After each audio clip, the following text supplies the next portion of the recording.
ক্ষমতা, স্থিতি, ক্ষয়, বিনাশ এগুলো আছে। এগুলোই আমরা দেয়াত্ম বুদ্ধি থেকে আমরা মুক্ত করতে এসেছি। তাই ছিল প্রভুপাদ আগে প্রথমে যারা হিপি, যারা জন্ম ঠিক নেই, যারা সন্তান, তাদের মধ্যে হরিনাম প্রচার করলেন। তারপরে আস্তে আস্তে সারা বিশ্বে তিনি হরিনাম প্রচার করলেন। কত হরিনামের এত মাত্র। তাহলে আমেরিকা তাই তাতে বিদেশি নয়, যারা মায়াপুরে দেখছেন প্রচুর বিদেশি আসছে অনেক দূর থেকে সারা বিশ্বে, তারা কিন্তু হরিনামের আকর্ষণে এসছে। প্রতিবেদন অন্ধকার, আমরা বাংলার লোক, আমরা কিন্তু হরিনামের মাহাত্ম বুঝি না, আমরা মহাপুরুষ মাহাত্ম বুঝি না। সারা বিশ্বের লোক, সৌদি আরব পর্যন্ত তারা পাগল হয়ে আছে হরিনামের জন্য। তারা সব দলে দলে আসছে মায়াপুরে, বলে যেখানে ভালো মধু সেখানে মৌমাছি যাবে। তার হরিনাম ভালো, মহাপুর নাম ভালো, ইস্কন সারা বিশ্বে প্রচার করছে, কোনো ব্যারিকেড নেই।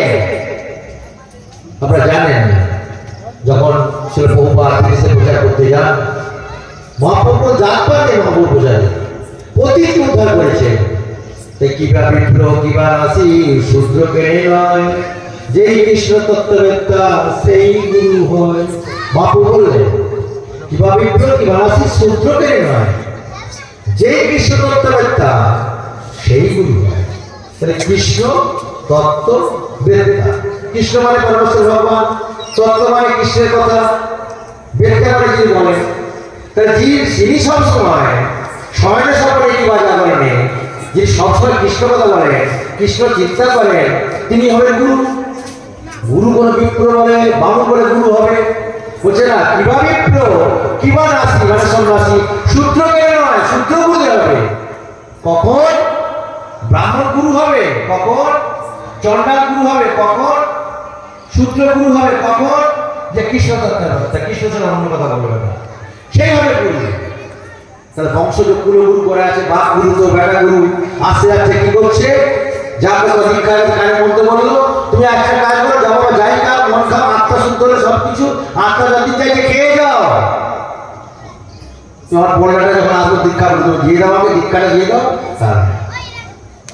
কিন্তু এই যে সদ্গুরুটা বলো না, সদ্গুরুকে যে পরম্পরা সূত্রে প্রাপ্ত হয়ে ভগবান কৃষ্ণ যা বলেছে সেটা যিনি প্রাপ্ত হয়ে করবেন। অর্থাৎ আমাদের ভগবত জ্ঞান দুভাবে জ্ঞান প্রাপ্ত হয়, একটা অবরোহ উপর থেকে আসে, আরোহ নিচে থেকে যায়। নিচে থেকে আমার মনে ধর্ম, অর্থাৎ আমি নিজে তৈরি করেছি। আর অবরোহ মানে উপর থেকে ভগবান যা দিয়েছে পরম্পরা সূত্রে প্রাপ্ত হয়েছে, তিনি তাই বলবেন। আর সদ্গুরুর লক্ষণ হচ্ছে তিনি কৃষ্ণ কথা ছাড়া অন্য কথা বলবেন না। আর কি লক্ষণ? তিনি যা বলবেন তাই করবেন। চারিটি দিকে দেখো, আপনি আছে ধর্ম অপরে শেখাই, তিনি সেইটা করবেন, তার বাইরে একটা কথা বলবেন না। এক্ষেত্রে যে তাহলে কি হতে পারে, মহাপ্রভু আদেশ দিলেন, আবার বললেন আমার আজ্ঞা গুরু হইয়া তারই দেশ, জানে দেখো তারে কহো কৃষ্ণ উপদেশ।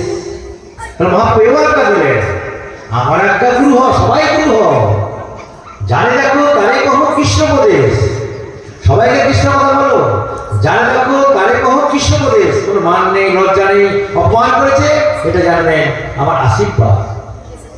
তাই বলা হয়েছে মহাপ্রভু শিক্ষাষ্টমে 8টা শিক্ষা দিয়েছিলেন। 3 নম্বর শুক্ল বললেন কিনা বিষ্ণু নিচনা তরুপি সহিষ্ণুনা অমাননা মানেদনা কীর্তনিয়া সদা হরি। কে হয় হরিভজন করতে পারে? অমানিনা মানেদনা, যে ভাবছে আমার কোনো মান নাই, আমার কোনো প্রেস্টিজ নাই, ওরই মান আছে, দাসের অনুদাস অনুদাস অনুদাস, সেই হরিভজন করতে পারে। সবাইকে মালা ছলা নিয়ে হরিভজন করতে পারবে? তিলকমালা নিয়ে হরিভজন করতে পারে না। যারা সহিষ্ণুতা, তিনাদবি শুনেছিল, তিন আমার ঘাস, তার থেকে যে ঘাসের উপর পানি চলে যাচ্ছে, কোনো রেসপন্স নেই, কোনো বিকার নাই। তরুণী সহিষ্ণু না, গাছের থেকেও যে সহিষ্ণু, গাছ এত কিছু উপকার করছে, ফল দিচ্ছে, জল দিচ্ছে, গ্রামের জল দিচ্ছে, তারপরে বৃষ্টি হচ্ছে গাছের জন্য, তারপরে আমাদের অক্সিজেন পাচ্ছি, কত খাবার দিচ্ছে, গাছ খেয়ে গাছের পাতা খেয়ে আমরা বসে আছি, বেঁচে আছি, তাকে আমরা কাটছি, গাছ কিছু বলছে না। কিন্তু একটা মুরগি মারলে দেখবেন মুরগিটা ধরে নিয়ে উল্টে যাচ্ছে, সে সাইকেল পরিষ্কার করে বেঁধে নিয়ে যাচ্ছে, খাঁচা করে নিয়ে যাচ্ছে, ক্যাঁ ক্যাঁ করে আওয়াজ দিয়ে মুরগিগুলো ফাঁকা করছে, তাই না? তাকে নিয়ে আমাদের সামনে গরম জলে ডোবাচ্ছে, না গলাটা কাটছে। আবার কি করছে, ছাগল দেখবেন যে খাসি কাটে কষায়ের দোকানে, ছাগল লাইন দিয়ে দাঁড় করে রেখে দিয়েছে, পাতা দিয়েছে, ছাগল পাতা খাচ্ছে।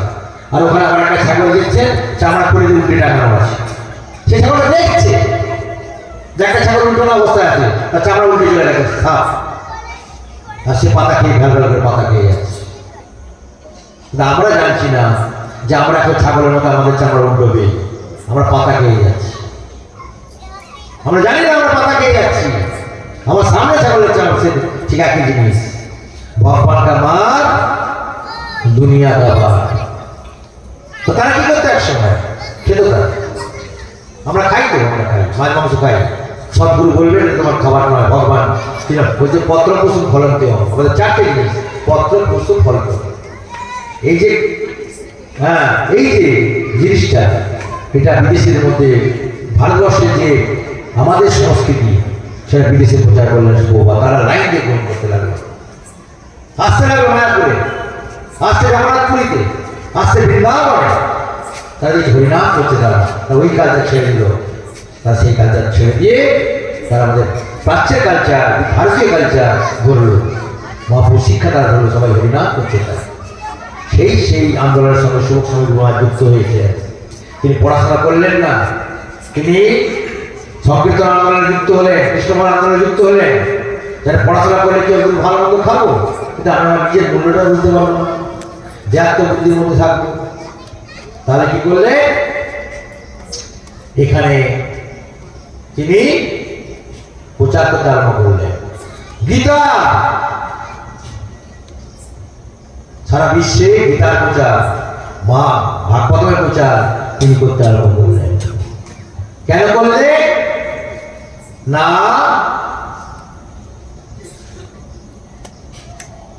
এই যে গীতা দেখছেন, এটা কি জিনিসটা, কি কে বলবেন? হাত তুলুন। গীতা জিনিসটা কি জানেন? কেন আপনারা জানেন গীতা জিনিসটা কি? জানেন গীতা কি? জানেন গীতা কি? জানেন না গীতা? যারা মায়েরা বসে আছেন গীতা কি জানেন? জানেন না। গীতা হচ্ছে ভগবানের কথা, কৃষ্ণের কথা। কৃষ্ণ অর্জুনকে যে জ্ঞান দিয়েছিলেন কুরুক্ষেত্রের যুদ্ধে আমাদের মানুষের জন্য, মানুষের উপকারের জন্য, সেই জিনিসটা হচ্ছে গীতা। তার জিনিসটা গীতা কি? ভগবানের কথা, কৃষ্ণের কথা। গীতা কি? পরমেশ্বর ভগবান শ্রীকৃষ্ণের মুখনিঃসৃত বাণী, যিনি মুখ থেকে বলেছিলেন। ভাগবতম কি? গীতা ভাগবতম আলাদা। গীতা হচ্ছে ভগবানের মুখ থেকে কথা, ভগবান আদেশ দিয়েছেন। ভাগবত হচ্ছে ভগবান সম্বন্ধীয় কথা, ভগবানের লীলা কীর্তন যা কিছু আছে ভাগবত। তাহলে গীতা দিয়েছিলেন ভগবান অর্জুনকে, ভাগবত সূর্য গোস্বামী দিয়েছিলেন পরীক্ষিত মহারাজ সহস্র মুনি ঋষিদের মধ্যে। তিনি সুক্তালে তিনি কথা বলেছিলেন 7 দিন ধরে। তাদের ভাগবত কিন্তু জানা দরকার আছে। আমরা সংস্কৃতি জানি না, আমাদের ভারতের সংস্কৃতি, আমাদের কালচার জানি না, কিন্তু লুপ্ত হয়ে গেছে। এখন এত হয়ে গেছে, মানুষ গুরুবিদ্যের মধ্যে হয়েছে সব। তুমি খাওয়া দাওয়া যা কিছু করো, তুমি তো দীক্ষাটা নিয়ে নাও, তোমার হয়ে গেল কাজ শেষ। তা নয়। দীক্ষা মানে কি? দিব্যজ্ঞান দিয়ে খা মানে খরণ করা, দি মানে দিব্যজ্ঞান, খা মানে খরণ করা হয়। কি খরণ করবে? দিব্যজ্ঞান আমার পাপ খরণ করবে, দিব্যজ্ঞান দিয়ে আমার পাপ খরণ করবে। কি আসবে দিব্যজ্ঞানটা? কি এই যে জ্ঞানটা আজকে বহুবার বাইরে দিচ্ছিলেন, আমি জড়দেহ নই, আমি চিন্ময় আত্মা। এটা সবাইকে দেওয়া। অনেকে বলে দীক্ষা হয়ে গেছে আমার কালী মন্ত্রে বা কৃষ্ণ মন্ত্রে। কালী মন্ত্রে দীক্ষা হয় না। কেন? কালী কোনো জায়গায় বলেনি যে আমি জড়দেহ নই, আমি চিন্ময় আত্মা। কালী পুজো হয়, প্রথমে ব্রাহ্মণকে কথাই বলতে হবে ওম নমঃ বিষ্ণু, ওম নমঃ বিষ্ণু, ওম নমঃ বিষ্ণু। বিষ্ণুকে আহ্বান করতে হবে। তারপরে বলে জনম দেহি, ধনম দেহি, রূপম দেহি, সব দেহি চাইছে। কিন্তু কৃষ্ণ বললেন, মহাপ্রভু বললেন ন ধনম ন জনম ন সুন্দরী কবিতা বা জগদীশু কময়ী মম জন্মানি জন্মানি ঈশ্বরে ভগবতার ভক্তি হয়ে যোগিতই। তো চরণটা চাই, কৃপা চাই, তোমার ধন চাই না, জন চাই না, সুন্দরী বউ চাই না, কিছু চাই না। তাহলে কৃষ্ণ মাত্র কেউ যদি তোমার কৃষ্ণই দিয়েছেন একমাত্র গীতার মধ্যে শিক্ষা, I am not body, I am soul. আমি দেহ নই, আমি চিন্ময় আত্মা। এটা হচ্ছে আসল জ্ঞান। এই জ্ঞানটা কিভাবে প্রয়োগ করবো না, মহাপ্রভু বলেছেন জীবের স্বরূপ হয় নিত্য কৃষ্ণের দাস। আমাদের সবসময় কৃষ্ণের দাসত্ব করতে হবে, বউয়ের দাসত্ব নয়, পরিবারের দাসত্ব নয়, ছেলের দাসত্ব নয়, সমাজের দাসত্ব নয়, দেশের দাসত্ব নয়, একমাত্র কৃষ্ণের দাসত্ব করতে হবে। যদি কৃষ্ণের দাসত্ব করা যায় তবে আমরা সুখী হতে পারবো, আনন্দ পাবো, শান্তি পাবো। তাহলে জনসুখ পেতে পারি, পারমার্থিক সুখ যেটা নিত্য সুখ, সে সুখ কিন্তু আমরা পেতে পারি একমাত্র যদি কৃষ্ণকে আমরা তার দাসত্ব করি। তাহলে কোথায় ভগবান বললেন? ভগবান গীতায় বললেন ভোক্তারাম যোগ্যতমসারাম সর্বলোক মহেশ্বরাম শ্রী হৃদারাম সর্বদারাম জ্ঞাতাম শান্তি বিচ্ছতি। শান্তি কে পেতে পারে? অনেকে বলি বাবা আগে ভোগ করো তারপর ত্যাগ করবে। আমার ভোগ করার ক্ষমতা নেই আর ত্যাগ করার ক্ষমতা নেই, কারণ আমি জগৎটাই তো আমার নয়। কোনটা আমার বলুন? পাঁচ দেহটা, যেটাকে সব থেকে কষ্ট হলে যদি একটা কারো মৃত্যুকে প্রতিকার যন্ত্রণা হচ্ছে, তখন আত্মীয় পরিজন সব প্রিয়জন সবাই চাচা আপনার বাঁচা, তখন নিজেই যন্ত্রণা থেকে উদ্ধার পাওয়ার জন্য দৌড়াদৌড়ি করছে। তখন দেহটা কি, সেই দেহটা কি আমার? দেহটা আমার হয়।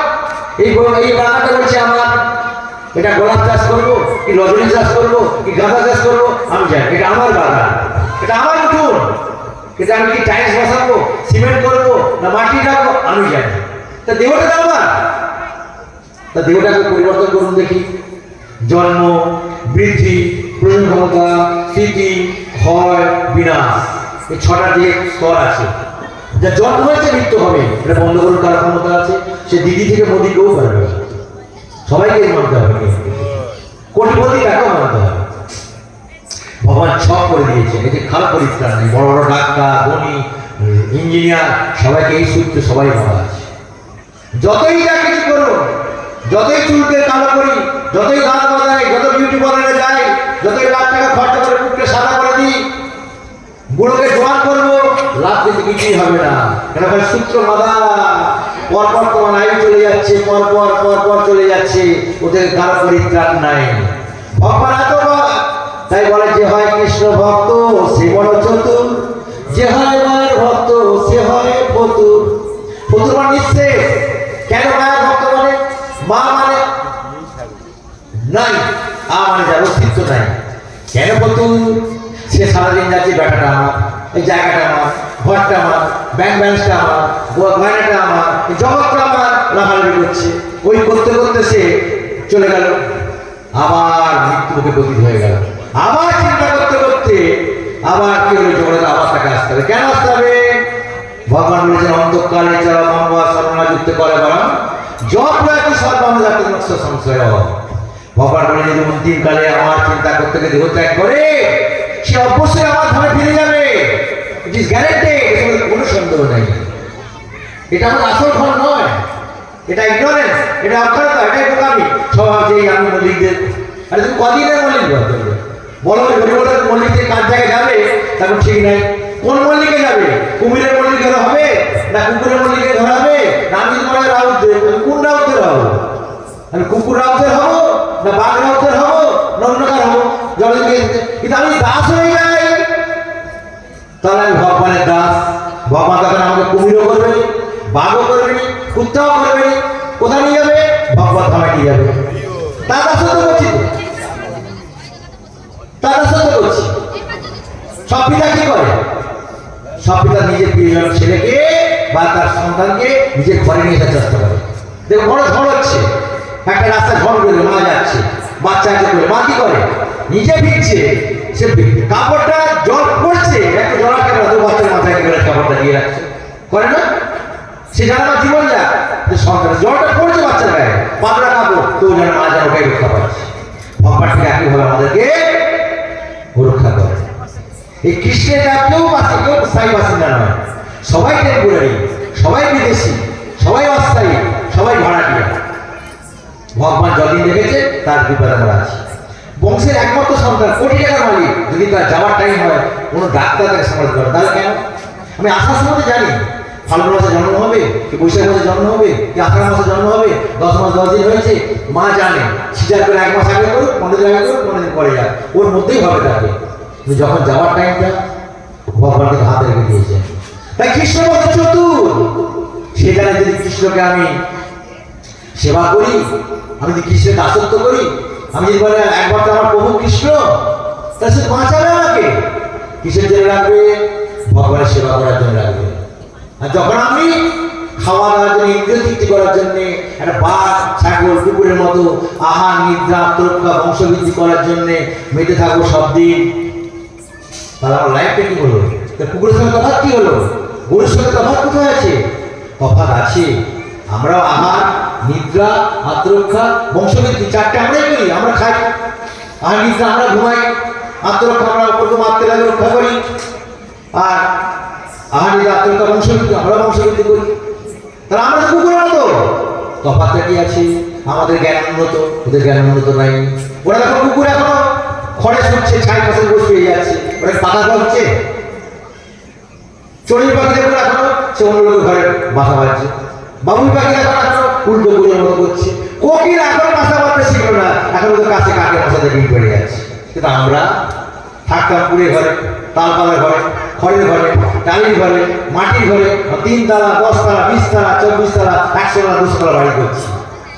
বাইরে যেতাম বাসবনে, আম বাগানে, এখন কত কোমর পায়খানা, এই পায়খানা কত হয়ে গেছে। ঘাটে হাত দিতাম বন্ধ, এখন বেশি হয়ে গেছে।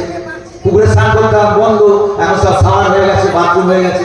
কত পরিবর্তন করেছে। কুত্তা কি করতে পেরেছে? কুকুর করতে পেরেছে? গরু এখন করতে পেরেছে? করতে পারেনি, কারণ ওদের বুদ্ধিটা উন্নত নয়, আমাদের বুদ্ধি উন্নত। আর আমরা উন্নত বুদ্ধি নিয়ে কি করছি? ঠিক করে ওরা কিন্তু এখন দলবদ্ধ আছে, গরু এখন সবার দলবদ্ধ বাস করছে। আমরা কিন্তু আমাদের বুদ্ধির পরিবর্তন নিয়ে উন্নত লোক, উন্নত বুদ্ধি নিয়ে অনুন্নত কাজ করছি। কি করছি? কি করছি? একটা কুকুর দেখুন, সে গাছের পাতা খায়। একটা বেড়াল গাছের পাতা খায়। কখন খায়? কখন খায়? বেড়াল গাছের পাতা কখন খায়? কুকুর গাছের পাতা কখন খায়? খেয়ে বমি করে কখন? যখন মাংস খেয়ে শরীর খারাপ করে গেছে, তার যে খাবার কাঁচা মাংস খেয়েছে শরীর খারাপ করে গেছে, তখন গাছের পাতা খেয়ে বমি করছি, আমরা দেখছি। আর আমরাও বমি করি গাছের পাতা খেয়ে নয়। কুত্তার খাবারটা যখন খাই, মাংস খাই, জিওপি 4 পিস খাওয়া হয়ে যায়, তখন তো আমরাও বমি করছি। আমরা কত টাকা হাসপাতালে যাচ্ছি, আমাদের কষ্ট ডাক্তারকে ডাক্তার ইঞ্জেকশন দেওয়ার জন্য, হয় না?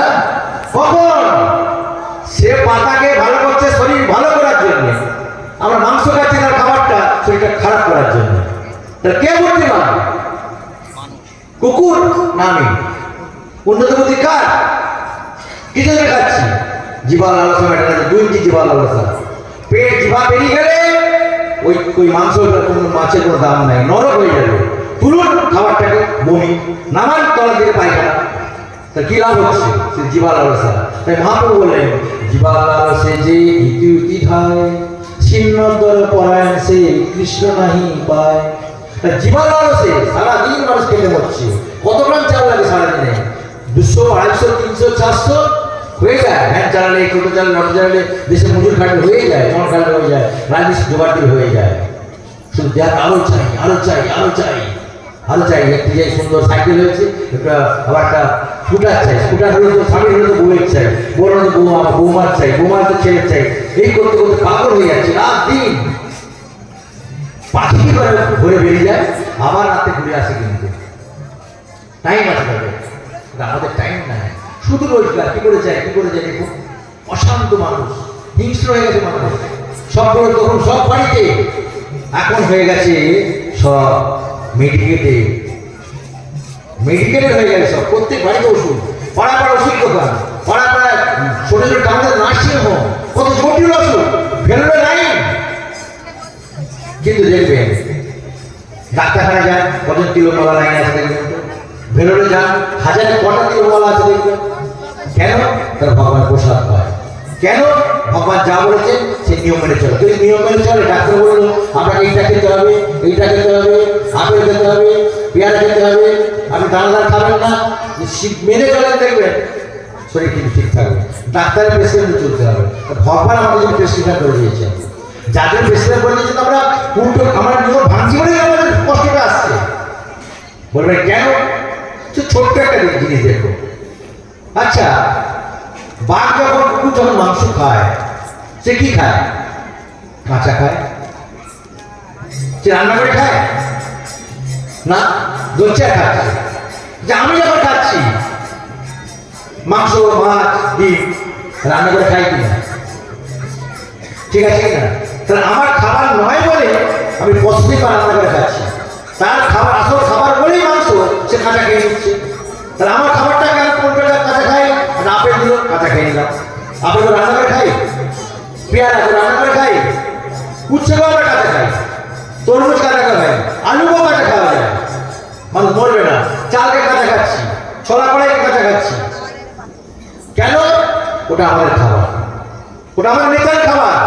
ভগবান আমাদের খাবারটা দিয়েছেন, তার জন্য খাবারটা আমরা খাচ্ছি। আর ওই খাবারটা আমাদের নয় বলে, ওটা কুকুর বেড়ার খাবার বলে সুন্দর মশলা দিয়ে প্রসেসিং করে খাচ্ছি তাকে। এই জন্য একটা ব্যায়াম বেশি। একটা ডিজেল ইঞ্জিন, একটা গ্যাসের ইঞ্জিন, ডিজেল চালালে কি হবে? দেখি বেশিরভাগ দেখুন যারা, এটা একটা আমি ডাক্তার হয়ে আসিনি এখানে, ভগবানের কথা বলতে ভগবান গীতার মধ্যে বলেছে নিয়ম মেনে চলে কোনো সমস্যা আসবে না। আরে তাই জন্য তো সমস্যা আসছে কেন? কোথায় মিলটা আছে দেখুন তো। যারা মাছ মাংস খায় তার ঘাম দেয় না, মুখ থেকে লালা বেরোয়, কুকুরের মুখ থেকে লালা বেরোয়, আমাদের ঘাম দেয়, গরুর ঘাম দেয়। যারা দেখবেন মাছ মাংস খায় তাদের দাঁত দেখবেন তীক্ষ্ণ আছে, সরু নখ তীক্ষ্ণ, দাঁতে মুখে বিষক্রিয়া। আমাদের দাঁতটা একটা গরুর মতো, আমাদের মুখে দাঁতে বিষক্রিয়া নেই। যারা দেখবেন মাংস খায় বাচ্চা হলে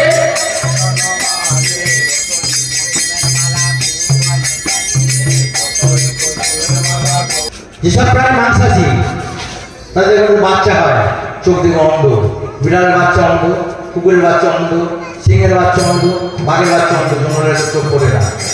দেখবেন যারা গাছপালা খায় বেরিয়ে দেখবেন আমরা কোনো বুঝে মানুষের বাচ্চাদের চোখ ফোটা, গরুর বাচ্চাদের চোখ ফোটা, ছাগলের বাচ্চাদের চোখ ফোটা, ঘোড়ার বাচ্চাদের চোখ ফোটা, হরিণের বাচ্চাদের চোখ ফোটা, সব গাছপালা খায়। এত বলবে বাচ্চারা রোগা হয়ে যাবে। হাতি কি খায়? হাতি কটর মাংস খায়, খায় না, সে গাছপালা খায়, সে খড় উঠে দেবে, গাছপালা উঠে দিচ্ছে। তাহলে অ্যাকচুয়ালি মাংসের শক্তি হয় না, মাংসের রোগ বৃদ্ধি পায়, আগে কমে যায়। বিভিন্ন ব্যাধি আসে, যেগুলো ওদের মধ্যে ব্যাধি আছে পশুগুলোর মধ্যে, সেটা আমাদের মধ্যে ব্যাধিগুলো ঢুকে যায়। তাই বলে এই সময় মুরগির মাংস খাওয়া নিছে, এই খাওয়া নিছে, এই মাছের মরণ লেগেছে খেও না। ওরা বলে যে গাছে মরণ লেগেছে খেও না, কোনোদিন সরকারিভাবে ঘোষণা করা হয়? কোনোদিন করে না। কেন? গাছটা এমন মূল্যবান জিনিস, একটা গাছ দেখুন পটল গাছ, তোলা চিকড় খেয়ে মরে যাবে, উপরে দেখবেন পাতা তেঁতুল আর পটলটা মিষ্টি, তিনটে জিনিস একটা গাছের মধ্যে ধরে গেছে, কিন্তু কেউ আমার যাচ্ছে না। আমাদের সেইভাবে ভগবান দিয়েছেন, আমরা ব্রেক করছি বলে, জীবন আলোচনা খাচ্ছি বলে আমাদের এত ব্যয় এত কিছু অশান্তি, যা পাচ্ছি তাই পেয়ে নিচ্ছে। সম্পদ পাচ্ছি বাড়িতে ফেলা যাচ্ছে না, দেখছি বাজারে সবটা কেটে কেটে কেটে খাচ্ছে, কোনো কিছু বাদ যাচ্ছে না, যা পাই তাই খাই, পেটটাকে ভাগাল করে ফেলেছে। ডেড বডি খাচ্ছি আমরা, যেটা খাচ্ছি ডেড বডি, ওটাই না ভাগাল ফেলা উচিত, সেটা খাচ্ছি শরীর খারাপ করছি। অশান্তি এই জন্য আছে। কোনো দেশে যাচ্ছে একটা কুকুর খায় বলে তার কোর রাগ বেশি হিংসা, মানুষের মধ্যে একই জিনিস ইনজেক্ট হয়ে যাচ্ছে। আগেকার মানুষ কি করতো? একটা কথা আছে আমাদের, দেখা দেখে